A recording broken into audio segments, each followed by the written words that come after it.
Hello my dear student, कैसे हैं आप सब। जैसा कि आप लोगों को पता है कि आरआर कैंपस के माध्यम से, यूट्यूब के माध्यम से आप लोगों को बिहार एसएससी टेस्ट का जो है फ्री डिस्कशन उपलब्ध कराया जा रहा है। तो इसी संदर्भ में हम लोग जो है टेस्ट 1 टेस्ट 2 का डिस्कशन कर चुके हैं और आज जो है हम लोग बिहार एसएससी टेस्ट 3 का डिस्कशन करने जा रहे हैं। तो अब मैं देव आर्यन आप लोगों का जो है आरआर कैंपस यूट्यूब चैनल पर स्वागत करता हूं और आज जो है हम लोग टेस्ट 3 यानी बिहार एसएससी टेस्ट 3 का जो है मैथ का सॉल्यूशन करने जा रहे हैं। तो सबसे पहला क्वेश्चन शुरू किया जाए और ये हमारा जो है शायद 51 से ये है क्वेश्चन, आपका 51 से होगा। 36, 37, 56, 51 यहां से आपका मैथ का क्वेश्चन शुरू होता है 51 से। आई होप आपने जो है बेहतर परफॉर्मेंस इस टेस्ट में किया होगा। कुछ क्वेश्चन जरूर परेशान किए होंगे, तो उसी क्वेश्चंस को लेकर हम आपके सामने उपलब्ध हैं। तो 51 से 75 तक यहां डिस्कशन होगा। तो सबसे पहला क्वेश्चन क्या कर रहा है कि ए और बी दो टर्म आपके दिए गए हैं।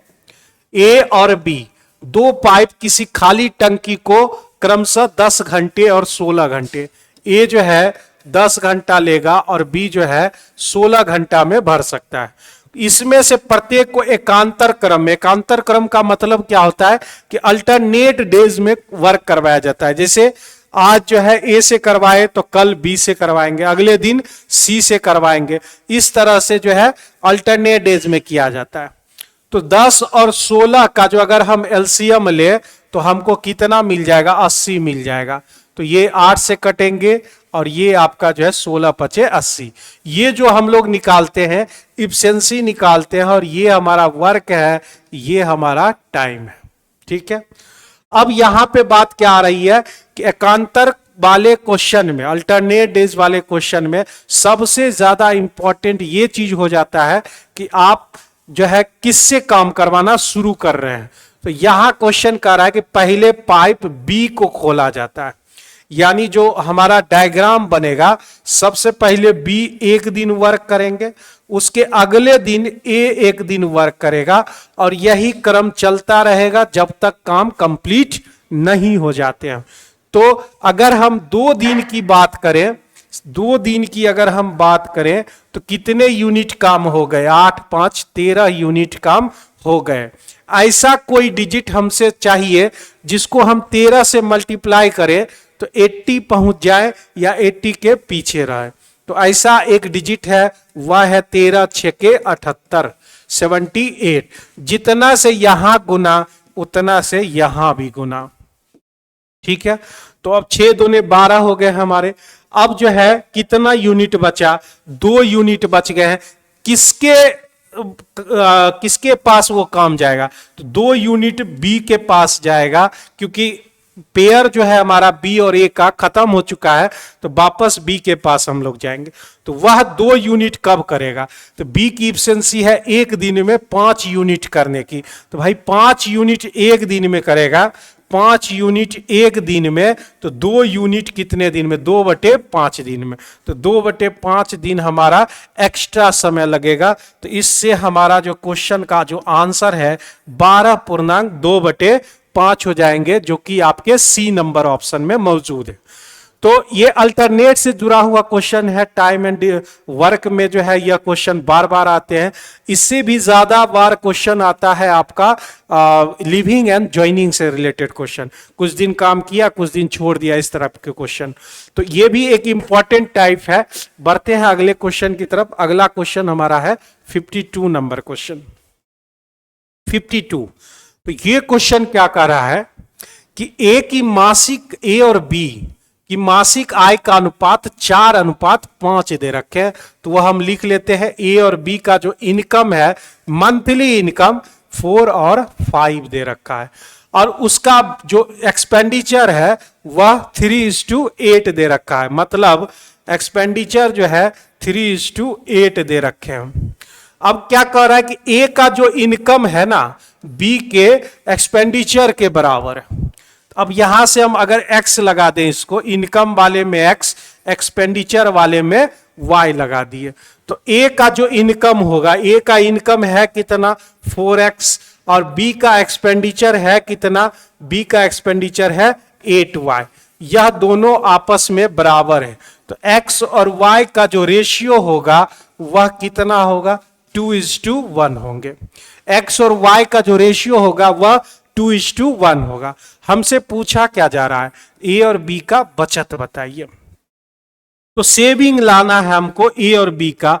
तो भाई आप a कमाता कितना है 4x, खर्च कितना करता है 3y, b कितना कमाता है 5x, खर्च कितना करता है 8y, और xy, x के जगह हम 2 और y के जगह 1 हम ऐसा रख सकते हैं क्योंकि यह रेशियो में है और पूछा भी जा रहा है रेशियो में ही, तो हम ये वैल्यू उठाकर वहां रख सकते हैं। x के जगह अगर आप 2 रखेंगे और y के जगह 1 रखेंगे तो आपको क्या मिलने वाला है, 4 दूने 8 और ये 3, 8 में 3 गया तो 5, यहां पर अगर आप 2 रखेंगे 10, 10 में 8 गया 2, तो 5 और 2 का रेशियो बनेगा जो कि आपके ऑप्शन बी में मौजूद है। तो यही है आपका, हम रेशियो हमारा रियल नंबर नहीं होता है लेकिन रेशियो में ही लाना था आंसर, तो हम उसका वैल्यू रख कर निकाल सकते हैं। अगला क्वेश्चन 53 नंबर क्वेश्चन है ये, और यह जो है आपका नंबर सिस्टम से जुड़ा हुआ क्वेश्चन आप इसे कह सकते हैं। एक लड़का 1 से 20 तक निकालने कहा गया, 1 से 20 तक सभी प्राकृत संख्या नेचुरल नंबर का योग निकालना है इसको, लेकिन वह एक संख्या को 2 बार जोड़ दिया है, 2 बार जोड़ दिया है। तो सबसे पहले हम 1 से 20 तक का योग निकाल लेते हैं। 1 से 20 तक का योग, 20 तक का, तो उसका फॉर्मूला क्या होता है, 1 से लेकर n तक का जो योग होता है n इंटू n प्लस 1/2 होते हैं। तो यहां 20, 20 गुना 1 21 बटे 2, तो यहां हमने काट दिया तो ये कितना मिल गया 210 मिल गए। 210 आपका जो है ये योग आया, लेकिन उसका आंसर कितना आ गया, उसका आंसर आ गया 215। तो 215 उसके आंसर आ गए, उसका आंसर होना चाहिए तो 210, 5 का डिफरेंस आ गया। इसका मतलब जब वह जोड़ना शुरू कर रहा होगा, जोड़ना शुरू कर रहा होगा तो 5 को जो है ना 2 बार लिख दिया होगा वो, तभी जाके ना 5 वह जो है एक्स्ट्रा ले पाया है, यानी 5 ये जो है 2 बार लिख दिया होगा। वही कह रहा है एक संख्या को उसने 2 बार लिख दिया है, वह कौन सी संख्या है, तो वह आपकी 5 जो है संख्या है, वह आपकी 5 संख्या होगी। तो इसमें कोई दिक्कत नहीं है, सारे जो है आपके सिंपल है, फार्मूला आप जान रहे होंगे, n इंटू n प्लस 1/2 होते हैं। ठीक है, नेक्स्ट क्वेश्चन है हमारा 111 है, कितनी बार है भाई, ये सबसे बड़ा इंपॉर्टेंट। 111 1 बार, 2 बार, 3 बार, 4 बार, 5 बार, तो आप लिख सकते हैं 111 गुना 5, ये आप काम कर सकते हैं। प्लस अब सारे फ्रैक्शन को 1/2 को 1/6, 1/12, 1/20 और 1/30 सभी को आप जोड़ना शुरू करेंगे, सारे फ्रैक्शन को। तो 2, 6, 12, 20, 30 का एलसीएम अगर निकाले, 2, 6, 12, 20 और 30 का सबसे बड़ी संख्या, आप एलसीएम लेने का तरीका हम बता रहे हैं, सबसे बड़ी संख्या लेनी है और उसको फैक्टराइज कर लेना है। 3 दूने 2, 6 और 5 ये हो गए, इससे कटेगा। 20 से अगर काटना चाहते हैं तो एक और 2 ले आइए तो 20 से कट जाएगा। 12 से अगर काटना चाहते हैं, 4 दिए 12 पहले से मौजूद है, 6 भी मौजूद है, 2 भी, यानी इसका जो एलसीएम होगा 60 होगा। उतना भी मुश्किल एलसीएम नहीं है, लेकिन हमने एक छोटा सा बात बता दिया, एलसीएम इस प्रकार से हम लोग निकालते हैं। तो ये हमारा 60 हो गया। अब आप जरा 2 से डिवाइड करेंगे तो कितना मिलेगा, 2 से अगर डिवाइड करेंगे तो आपको मिलेगा 30, 6 से डिवाइड करेंगे तो आपको मिलेगा 10, 12 से डिवाइड करेंगे तो 5, 20 से डिवाइड करेंगे 3, 30 से डिवाइड करेंगे 2, ये आपके हो गए। 111 गुना 5 तो हो गए आपके 515। हाँ, ये मिक्स फ्रैक्शन में आपको पूछा जा रहा है, ध्यान रखिएगा। प्लस 30 10 40, 40 और 10 40 10 50, यानी 5/6, तो आप इसे नॉर्मली ऐसा लिख सकते हैं, जो कि आपके सी नंबर ऑप्शन में मौजूद है।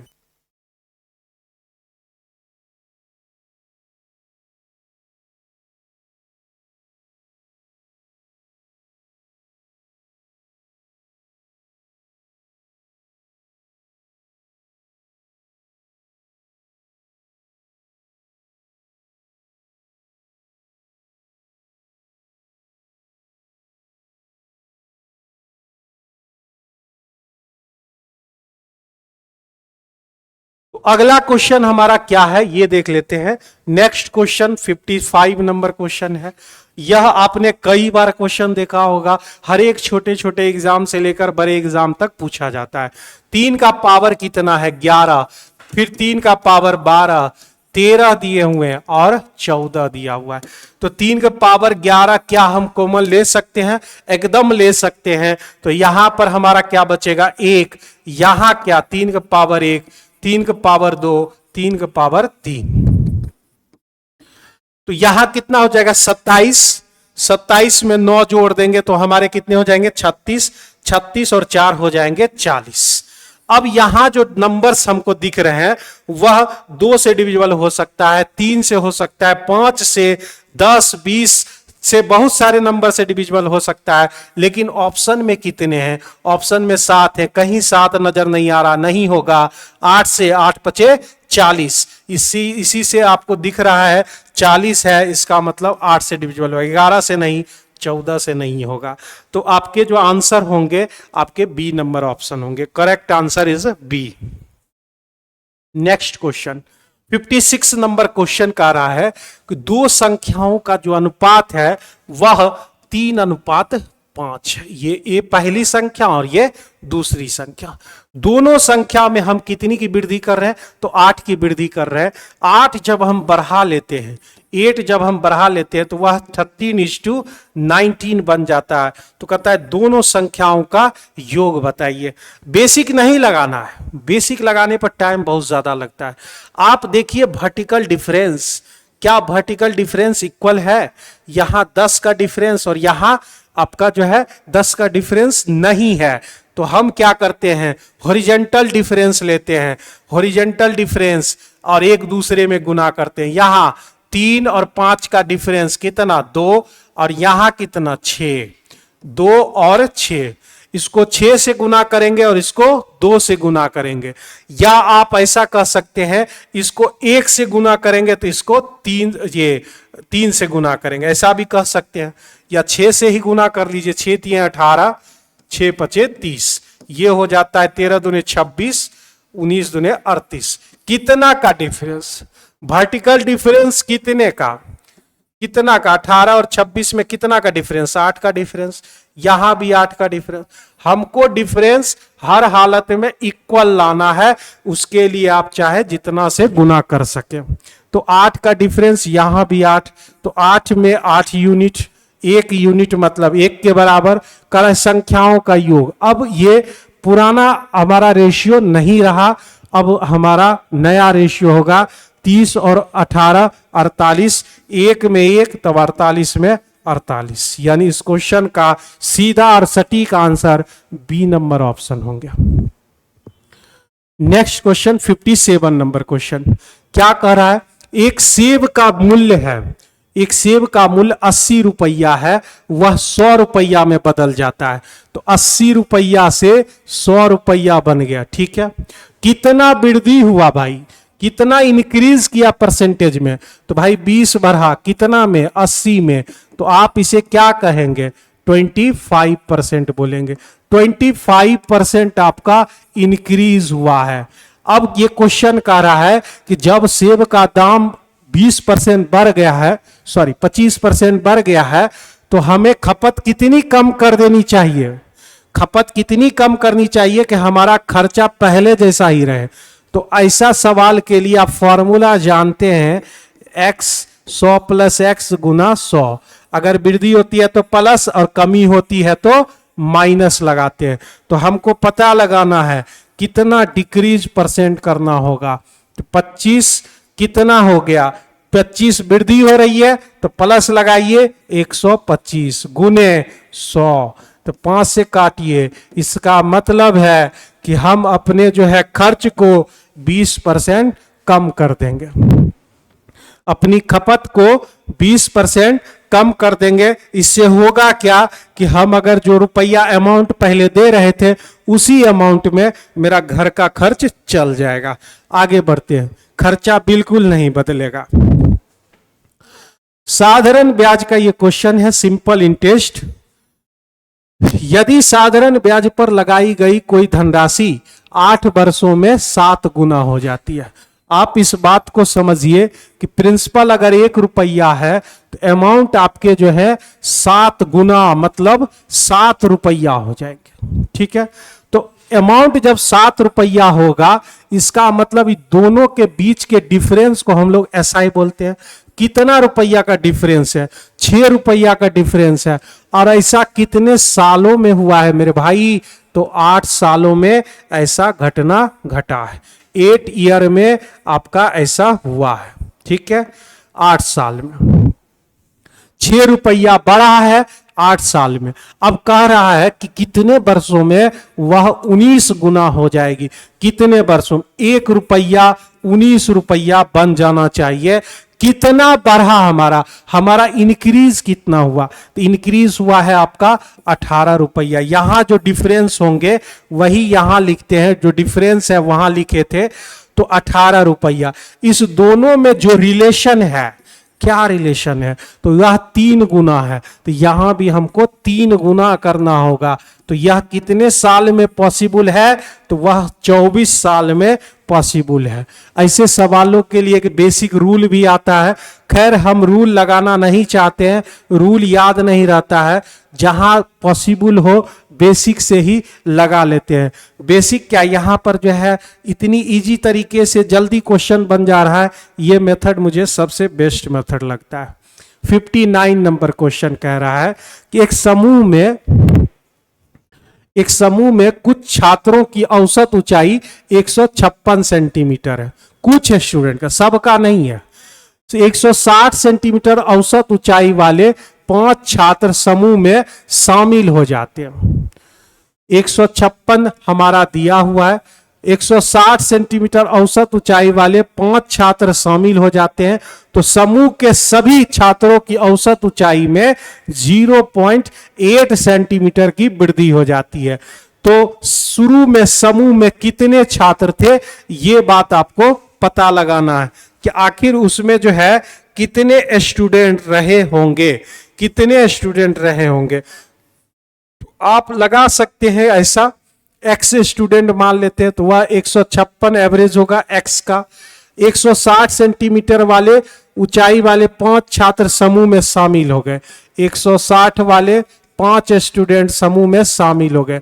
अब स्टूडेंट एक्स ना रह के x+5 हो गया, जिससे औसत में क्या हुआ है, 0.8 सेंटीमीटर की वृद्धि हो गई है। पहले कितना था 156, अब कितना बढ़ा 0.8 सेंटीमीटर बढ़ गया। कहता है शुरू में कितने छात्र थे, इसी को सॉल्व करना है।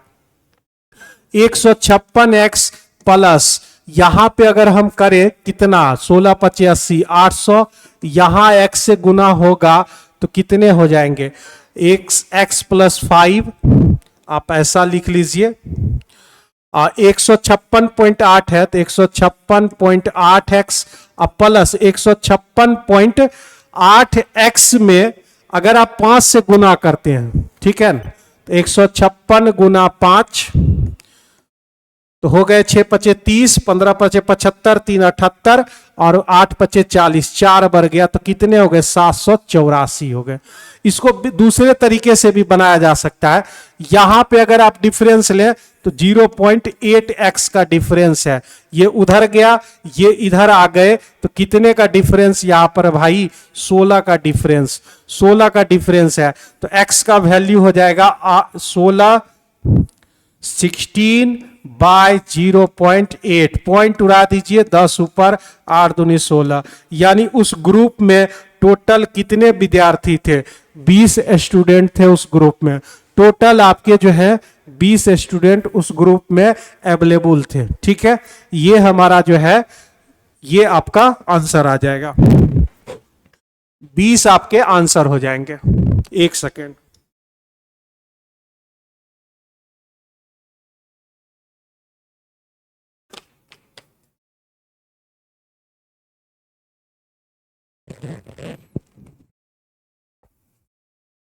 चलिए तो नेक्स्ट क्वेश्चन हम लोग बढ़ जाते हैं। अगला क्वेश्चन हमारा देख लेते हैं। यह जो है बेसिक हमारा नंबर से रिलेटेड क्वेश्चन है। 5306P2 संख्या दी गई है जो 3 से डिविजिबल है, 3 से डिविजिबल है। P के अधिकतम मान और न्यूनतम मान के बीच बताना करा कि 2 मान होंगे P के, मैक्सिमम आप क्या रख सकते हैं और मिनिमम क्या रख सकते हैं, उसके बीच का डिफरेंस आपको निकालने का रहा। तो भाई 5 3 8, 8 6 14, 14 2 हो जाते हैं हमारे, 14 2 16, 16 प्लस P। अब यहां पर जो है 16 प्लस P है, ऐसा कोई मान लेना होगा जो 3 से कटेगा। तो 3 से कटने के लिए हमको P के जगह कितना रखना होगा, 2 रखना होगा। 16 और 2 18, 3 से कट जाता है। ये हमारा मिनिमम वैल्यू हुआ। ठीक है, अगर मैक्सिमम लेंगे तो मैक्सिमम लेने के लिए आप 2 के बाद कितना रख सकते हैं, 4 नहीं रख सकते, 20 हो जाएगा। फिर उसके बाद आप 6 रखेंगे तो 22 नहीं लगेगा, 24 लगेगा। उसके लिए आपको मैक्सिमम P का वैल्यू 8 रखना होगा, तो मैक्सिमम आपके 8 होंगे। अब यही क्वेश्चन कर रहा है कि न्यूनतम मान और मैक्सिमम मान के वर्गों के बीच अंतर बताइए, डिफरेंस। 8 का स्क्वायर 2 का स्क्वायर 64, 64 में आपके 4 चले गए। इस क्वेश्चन का सीधा आंसर 60 में आप टिक मारेंगे, ए नंबर ऑप्शन आपका करेक्ट हो जाएगा। चीजें जो है हम उतने ही क्वेश्चन को सेट कर रहे हैं जो आपके काम के लायक है, एकदम हूबहू एग्जाम में पूछे जाएंगे। इस क्वेश्चन जितने भी क्वेश्चन है आप प्रैक्टिस हुमच कर कीजिए, और जहां दिक्कत होता है आप जरूर हमसे मिलिए। क्वेश्चन नंबर 61, चतुर्थानुपात यानी 4th प्रोपोर्शनल और तृतीय अनुपात मतलब 3rd प्रोपोर्शनल, ये आपने पढ़ा होगा। जैसे 2 नंबर्स होते हैं तो पहला सवाल क्या पूछता है, मीन प्रोपोर्शनल बताइए। तो उसके लिए आप क्या करते हैं, दोनों संख्या को गुना करके वर्गमूल निकालते हैं। ठीक है, मीन प्रोपोर्शनल। अगर आपको 3rd प्रोपोर्शनल कहता है तो आप क्या करते हैं, सेकेंड का स्क्वायर करके फर्स्ट कर देते हैं। 4th प्रोपोर्शनल आपसे पूछा जाएगा तो आप क्या कीजिएगा, second into 3rd by first. ये सारे हमारे यहां पर काम देने वाले रूल हैं। तो 12, 8 और 6 का हमको चाहिए 4th प्रोपोर्शनल। तो 4th प्रोपोर्शनल हम पहले निकाल लेंगे, पहली संख्या, दूसरी और तीसरी। तो दूसरी गुना तीसरी या बटे पहली, काट दिए, 9 आ गया हमारा। 4th प्रोपोर्शनल हमको 9 मिल गया। अब कह रहा है K और 6 का तृतीय अनुपात बताइए। लगा दीजिए फॉर्मूला, दूसरे का स्क्वायर यानी 6 का स्क्वायर बटे K, यानी आपको मिल गया 36 बटे K। कह रहा है ये दोनों आपस में क्या होने चाहिए, बराबर हैं, बराबर हैं। तो 9 बराबर आप बोल सकते हैं 36 बटे K, जब बराबर है तो 4 से कटेगा, K का वैल्यू कितना मिल जाएगा, 4 मिल जाएंगे। इस क्वेश्चन का डी नंबर ऑप्शन करेक्ट हो जाएगा, D number option. Question number 62 कह रहा है कि रमन, रोहित और राजा, रॉ से ये हो गया रमन, आर से रोहित, आर से राजा, सभी आर से ही है। एक व्यापार में निवेश करता है, कोई दिक्कत नहीं है, निवेश करना ही चाहिए। रमन कुल निवेश का 1/4 भाग, तो 1/4 भाग ये बात कर रहा है। रोहिल कुल निवेश का 1/3 भाग। अब हम फ्रैक्शन में लेंगे तो हमको फ्रैक्शन में स्पीड कम हो जाएगी, हम क्या बेसिक कैलकुलेशन तेजी से नहीं कर पाएंगे। तो हम एक ऐसा डाटा लेते हैं, एलसीएम 4 3 का एलसीएम 12, 12 में से ही तीनों को बंटवारा होगा। तो 12 का 1/4 कितना, 3 रुपया। राम ने लगाया, राम क्या है, रमन, 12 का 1/3 4 रुपया। कौन लगाएगा? रोहित। राजा कितना लगाएगा? तो राजा जो है, जो बचेगा वो लगाएगा। 4 3 7, 12 में से 7 निकल गए, हो गए 5। अब क्या कह रहा है? कह रहा है लाभ का अनुपात बताइए। समय कहीं नहीं है इसमें। जब समय नहीं है तो पूंजी का ही अनुपात आपका लभांश का रेशियो बन जाता है। यानी इस क्वेश्चन का जो है 3 4 5 आंसर होंगे, यानी सी नंबर ऑप्शन आपके करेक्ट होंगे। 3 4 और 5। ये प्रॉफिट एंड लॉस से जुड़ा हुआ, ये सॉरी पार्टनरशिप से जुड़ा हुआ क्वेश्चन है। और उसमें जो है आप जानते हैं आपका जो है P1 T1, P2 T2 और P3 T3, ये 3 आदमी के लिए होगा।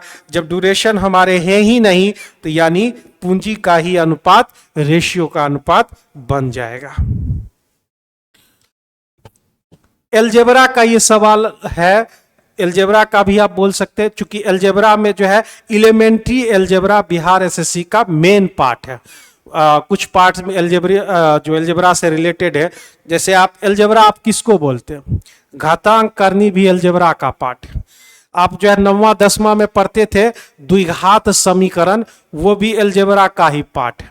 यानी जब भी बिहार एसएससी सिलेबस लिखता है तो उसमें एक छोटा वर्ड जरूर देता है बीज गणित, वो भी आधार शिला जो आधार जो से जुड़ा हुआ रहता है। यानी आप कह सकते हैं सामान्य बीज गणित, यानी आपका जो है एलिमेंट्री एलजेब्रा। तो एलिमेंट्री एलजेब्रा से ही जुड़ा हुआ है, ये आपके हो गए। तो x² + 1/x² का मान चाहिए, तो हम यहां से x से डिवाइड कर देते हैं। x से डिवाइडेड बाय x, तो आपकी x से भाग दीजिएगा, x -3 + 1/x = 0। x + 1/x आपके कितने आ गए? 3 आ गए। अब आप जानते हैं नियम, जब x + 1/x अगर a है तो x² + 1/x² बराबर a² - 2 हमारे होते हैं। तो अगर हम x² + 1/x² निकालें तो 3 का स्क्वायर -2, यानी इस क्वेश्चन का सीधा और सटीक आंसर 9 होगा। सीधा और सटीक आंसर जो है आपके 9 होंगे। ठीक है, अरे 9 और 2, 9 में 2 गया तो सीधा आंसर 7 होंगे, ना कि 9। ठीक है, 9 नहीं हो सकता है भाई, बी नंबर ऑप्शन आपके करेक्ट आंसर होंगे। ठीक है,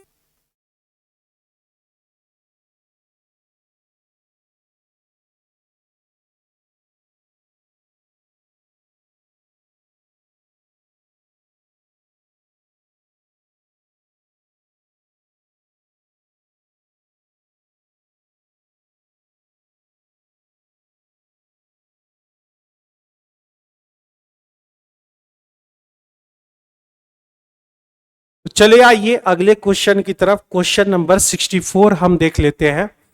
एक परीक्षा है, 180 छात्रों के द्वारा प्राप्त औसत 50 दिया हुआ है, कोई दिक्कत नहीं है। उत्तीर्ण छात्रों के औसत अंक होना चाहिए या वर्ड 80 है। उत्तीर्ण मतलब पास वाले, ठीक है। अनुत्तीर्ण यानी फेल वाले का 40। तो परीक्षा में अनुत्तीर्ण हुए छात्रों की संख्या कितनी है, ये बात पता लगाना है। तो हम इसे जो है मिक्सचर के रूल से ही बना लेंगे तो वही बेहतर रहेगा। टोटल 180 स्टूडेंट है, कोई दिक्कत नहीं है इसमें। 180 छात्रों के प्राप्त औसत अंक टोटल कितने दे रखे हैं? 50 दे रखे हैं। ठीक है, एक है हमारा पास वाला, एक है हमारा फेल वाला, 50 हो गए। उत्तीर्ण पास वाले का अंक कितना है? 80 दे रखा है, तो पास वाले के तरफ हम 80 लिख दिए। फेल वाले का कितना है? तो फेल वाले का आपका 40 दे रखा है, तो यहां पे हम 40 लिख देंगे। ठीक है, घटाइए 10 का डिफरेंस, इधर हमारा 30 का डिफरेंस, यानी 1:3 का रेशियो बन गया है। यह रेशियो क्या बताता है? यह रेशियो बता रहा है कि नंबर ऑफ मैंस या फिर क्वांटिटी आपकी बताएगी। ये 1:3 यानी 3 1 4। 4 का वैल्यू कितना? 180। तो 1 यूनिट का वैल्यू कितना? 45। 45 चौका 180। ठीक है, अब क्या करा, अनुत्तीर्ण हुए छात्रों की संख्या, तो फेल वाला तो इधर न था, तो यानी हमको क्या निकालना होगा, 3 निकालना होगा। तो 1 यूनिट में जब 45 है तो 3 यूनिट में आपके कितने हो जाएंगे, 135, यानी फेल होने वाले छात्रों की संख्या 135 स्टूडेंट है। ठीक है, अगला क्वेश्चन बढ़ जाते हैं। कोई धनराशि साधारण ब्याज पर 5 वर्षों में 1020 हो जाती है, 8 वर्षों में 1200 हो जाती है, मूलधन ज्ञात करना है। तो भाई 5 वर्ष में कितने, 1020, 8 वर्ष में कितने, 1200। ठीक है, डिफरेंस हम निकाल लेंगे यहां पर, डिफरेंस कितने, 3 ईयर का, 3 ईयर का एसआई कितना होगा, तो 3 ईयर का एसआई 1020 में 1200 हो जाएंगे, तो 1200 जो है हम निकाल लेंगे तो कितना हो जाएगा, 180, ये 3 साल का हो जाएगा। तो हमें जो है 5 साल का चाहिए, तो 5 साल का हमारा कितना होगा, 5 साल का होगा 180 बटे 3 गुना 5, 3 से काटेंगे 60, तो ये आपके 300 हो गए। ये ऐसा ही निकला, कितने साल का, 5 साल का। ठीक है, मूलधन ज्ञात करना है, प्रिंसिपल आपको चाहिए, प्रिंसिपल बराबर क्या होंगे, आपका अमाउंट कितना दे रखा है, 1020, और 1020 हो गए, उसमें से अगर हम 300 निकाल दें, 300 निकाल दें तो आपके कितने हो जाएंगे, 720। तो यही आपका जो है D number option correct answer होंगे, डी ही आपका सही आंसर होगा। ठीक है, 720 आपके करेक्ट आंसर होंगे। अगला क्वेश्चन, क्वेश्चन नंबर 66 क्या कह रहा है कि एक आयत की लंबाई 20% बढ़ा दीजिए और चौड़ाई 30% बढ़ा दीजिए, दोनों ही वृद्धि करने का रहा है। तो मास्टर फॉर्मूला काहे बना हुआ है, इसी का लिए बना हुआ है कि हम सीधे हम यहां पे लगा दे फॉर्मूला, पहले 20 फिर 30, 20 गुना 30 बटे 100, 30 20 50, 0 0 खत्म, 50 और 6 56%, उसमें क्या हो जाएगा, वृद्धि हो जाएगी, किसमें, क्षेत्रफल में। मास्टर फॉर्मूला सीधा इस्तेमाल, बहुत ही कम समय है इसलिए जो है इस क्वेश्चन को हम लोग तेजी से ले रहे हैं। आइए एक और क्वेश्चन देखिए, ए और बी एक कार्य को मिलकर 20 दिन में कर सकते हो, वे साथ काम करना, मतलब दोनों मिलकर 20 दिन करेगा, यही ना, ये कह रहा है, अलग अलग नहीं कह रहा है।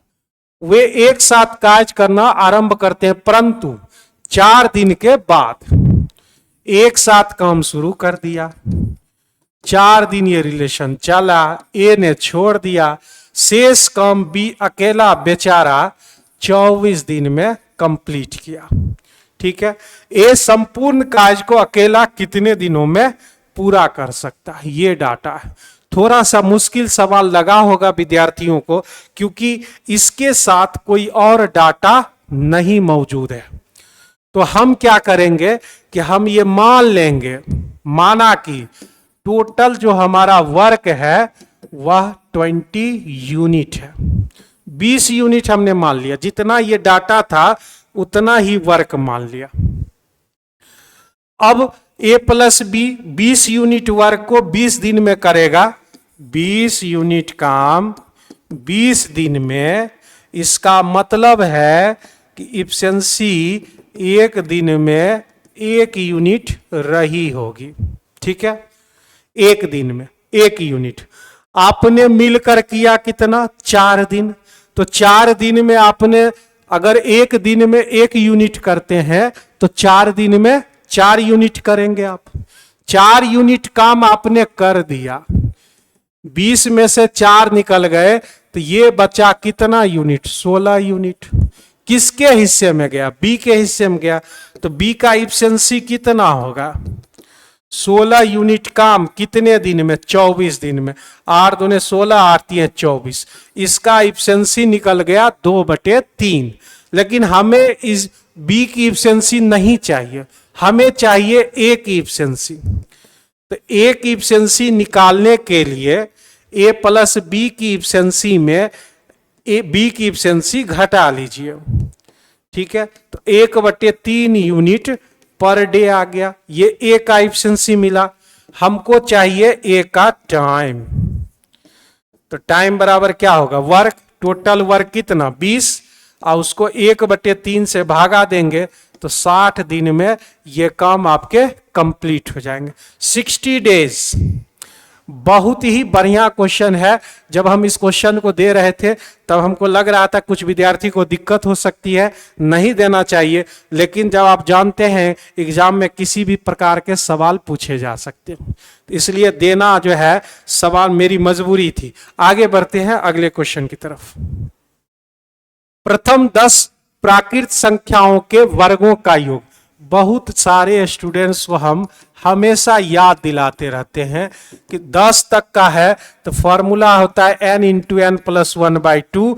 सीधे ही रखेंगे 10 तो आपको मिलेगा 55।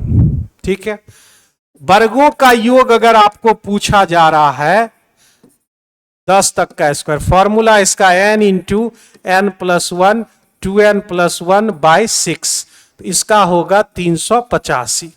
आप n का जगह 10 रख दीजिएगा। क्यूब अगर है 10 का क्यूब, फॉर्मूला होता है n इंटू एन प्लस 1/2 का स्क्वायर, जो कि होता है 3025। ये तीन जो है ना हमारे सबको याद करने कहते हैं। हर बैच में हर समय ये तीन चीजें याद रखने बोलते हैं। तो 1 से 10 तक का प्राकृत संख्याओं का योग जो होगा 385 होंगे। कितने का, 10 का, तो एवरेज कितना हो जाएगा, एवरेज हो जाएंगे 38.5। नहीं तो उसका फॉर्मूला भी होता है एवरेज वर्गों का, आप n से भाग दीजिए, n plus 1 2n plus 1/6, formula लगा के भी आप आंसर ला सकते हैं।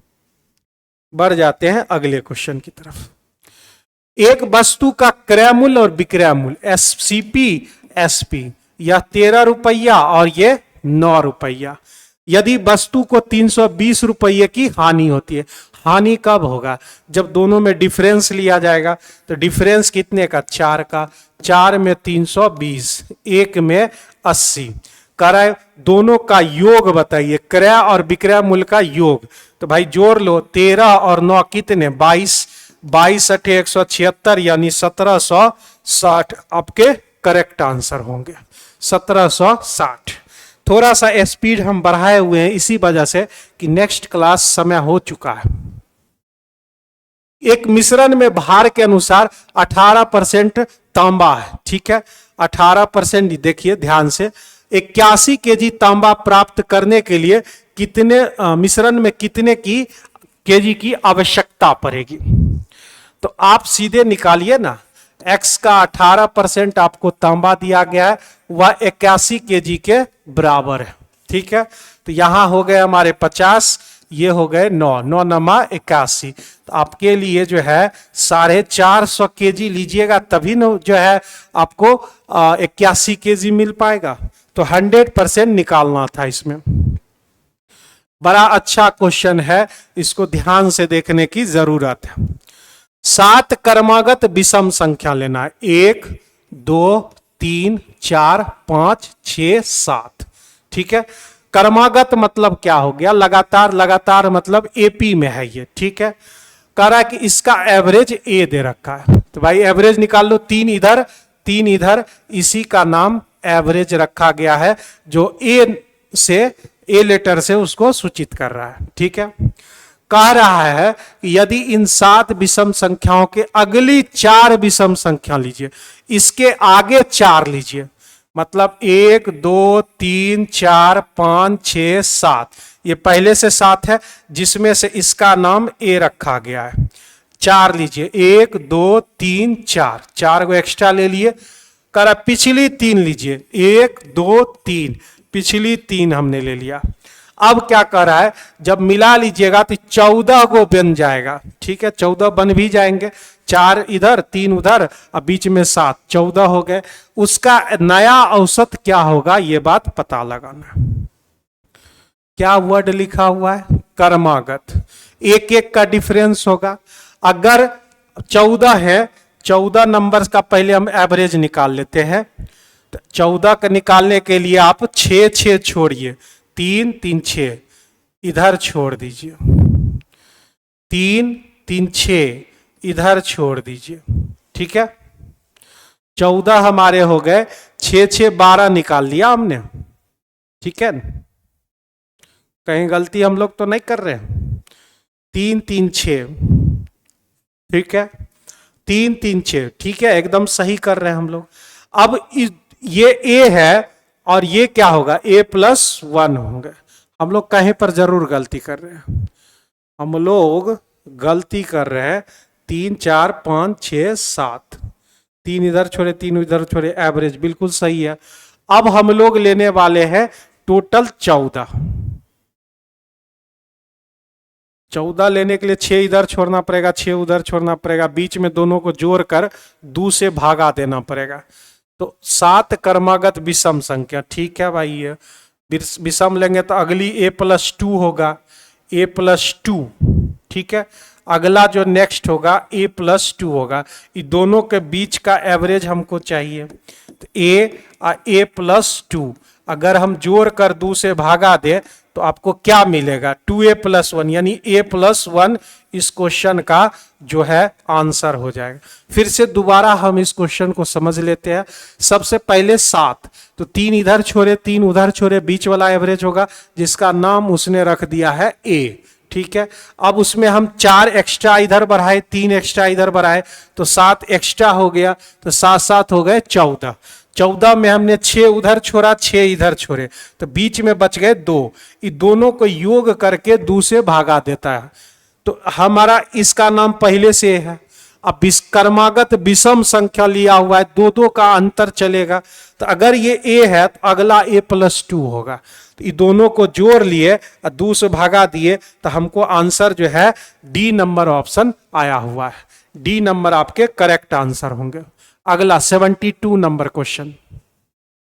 एक नाव नदी की विपरीत धारा में 35 किलोमीटर जा रही है, विपरीत यानी अप स्ट्रीम में 35 किलोमीटर 7 घंटा, यानी 5 की स्पीड उसकी रही होगी, ठीक है। उतनी ही दूरी 5 घंटे में तय करती है धारा के साथ, यानी डाउन स्ट्रीम में 35 ही जाना है, 5 घंटे में तय करना है, कोई दिक्कत नहीं है। स्थिर जल में नाव की गति बतानी है। नाव की गति मतलब क्या, आपको बोट्स की स्पीड चाहिए, तो उसके लिए आपको क्या करना होगा, दोनों को जोड़कर 2 से भागा देना होगा। 6 किलोमीटर प्रति घंटा आपके आंसर हो जाएंगे। 6 किलोमीटर प्रति घंटा आपके आंसर हो जाएंगे।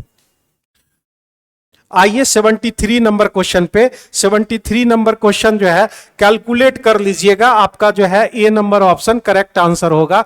चूंकि क्लास का समय हो चुका है तो ये क्वेश्चन आप आराम से कर सकते हैं, कोई जरूरी नहीं है, जल्दी से आप इसको कर लीजिएगा। Question number 74। एक माँ और उसकी बेटी की वर्तमान आयु का अनुपात, माँ जी और उसकी बेटी डॉक्टर 7:1 है। 5 वर्ष के बाद 5 इयर्स का डिफरेंस 4:1 हो जाएगा, तो उसकी वर्तमान आयु में कितना का डिफरेंस चल रहा है। वर्टिकल डिफरेंस इक्वल तो होगा नहीं, इसलिए हॉरिजॉन्टल डिफरेंस लेना होगा। 7 1 का डिफरेंस कितने का, 6 का। 4 1 का डिफरेंस कितने का, 3 का। 3 को और 6 को, तो उससे बेहतर है कि हम 3 6 से ना गुना करके 1 और 2 से गुना कर दे, क्योंकि 3 दूनी 6 होता है। अब हमारा नया रेशियो क्या होगा, 7:1। ये नया रेशियो हो जाएगा 4 दूनी 8 2। दोनों का डिफरेंस कितना, 1 1 का डिफरेंस आ गया, ठीक है। एक में कितना, 5 ईयर, एक में 5, तो कहता है वर्तमान आयु में अंतर। अब ये रेशियो नहीं रह गया, ये रेशियो रहा, 6 का अंतर है इसमें, तो 6 का अंतर 6 5 कितना, 30। इस क्वेश्चन का बी नंबर ऑप्शन आपके करेक्ट आंसर हो जाएंगे। बी नंबर आपका आंसर करेक्ट हो जाएगा, ठीक है। नेक्स्ट क्वेश्चन और लास्ट क्वेश्चन ले लेते हैं हम लोग। कहता है प्रथम 8 अभाज्य संख्याओं का औसत और प्रथम 10 सम प्राकृतिक संख्याओं के औसत से अनुपात बताइए। प्रथम 8 अभाज्य संख्याओं का औसत, तो अभाज्य संख्याओं का तो हमारा कोई फॉर्मूला मौजूद नहीं है, तो उसके लिए हम क्या करेंगे, 2 होगा, फिर उसके बाद 3 होंगे, 5 होगा, 7 होगा, 11 होगा, उसके बाद 13 होंगे, ठीक है, 15 तो होगा नहीं, 17, 3 3 6 1 7 19, ये हो गया कितने नंबर, 8 नंबर। ठीक है, तो ये अभाज्य संख्याओं का कितना जोड़ के हो जाएगा, 3 2 5 10, 10 और जो है 13 7 20, 30 हो गए हमारे, 30 और ये आपका 30 60 और 60 और 17 77/8 हो गए। ये हमारा निकला प्रथम 10 अभाज्य संख्याओं का औसत। ठीक है, कह रहा है प्रथम 10 सम प्राकृत संख्याओं का औसत। प्रथम 10 मतलब 2 4, इस तरह से लिखने से कोई फायदा नहीं है।